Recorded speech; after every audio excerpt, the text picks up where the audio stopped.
Hello, I'm Michael Chigani, and this is Straight Talk. With me today is Mr. Henry Litton. Now, Mr. Litton, you are a retired judge, the Court of Final Appeal judge. Now, this kind of violence has been going on for 4 months plus now. I have observations about what's happening.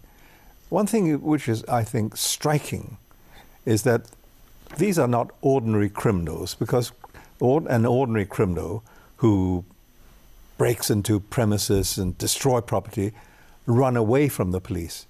Now, these criminals confront the police, and they court confrontation. You think they're criminals rather than protesters demanding democracy? Well, they are committing crimes. You can see it.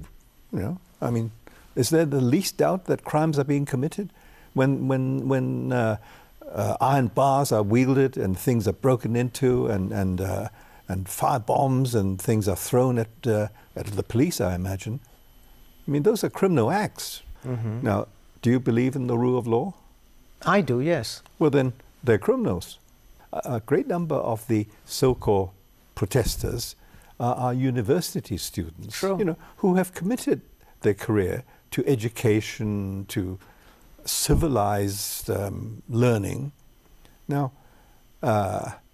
I wonder whether those actually are the frontline, gas-masked, iron bar wielding, petrol bomb throwing persons. Do you think there's somebody behind them?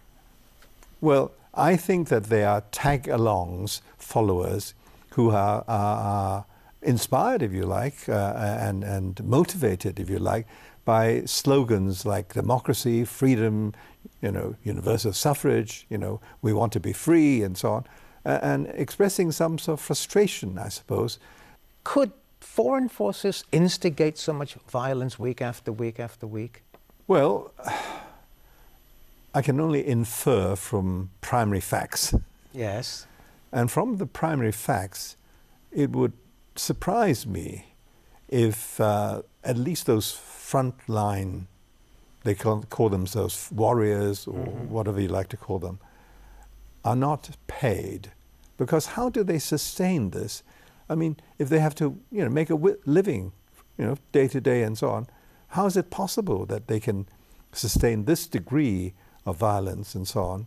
I infer a possibility. Okay. Not only paid, but I suspect if that were so, heavily paid, to enable them to actually go out and risk time and time again. Now, how many of those 3,000 actually are the ones that we saw just then? You know, some of them masked, with protective gear, holding iron bars, and able to kill if they really land in the right place. How many of those actually have been arrested? If today's students are to justify their role as tomorrow's leaders, a sense of community rooted in the fundamentals of tolerance, respect, and compromise is something they and all of us must possess. Now, let's start with tolerance, respect, and compromise. These are qualities which I would expect any civilized human being on earth would possess, okay? These are events happening weekly, sometimes daily basis, right? You appoint a commission of inquiry now. Now, how are you going to deal with the ones that is still ongoing? But I think, let me tell you one thing though. Sooner or later, the first death would occur. You think that'll happen? Either from the police, because he's been isolated and beaten to death, or some accident happen, a canister can hit somebody in the face. Right? Okay. Now, then there will be an inquiry. It will be a coronial inquiry. Okay. Right? And it'll be somebody dying, right? Yeah, and that would be confined to one incident of one death. What happens as a judge? I've just got a few seconds left. As a judge, you've got 3,000 something people. Can the court system deal with all these? Should they increase their manpower? Well, of course they have to. Now, and not only those who actually are doing the prosecuting, there'll have to be support staff increase as well. And then, of course, the magistracy and the district court. So increase the entire staff of the judiciary, the prosecutions, and so on. This is not normal business anymore. All right.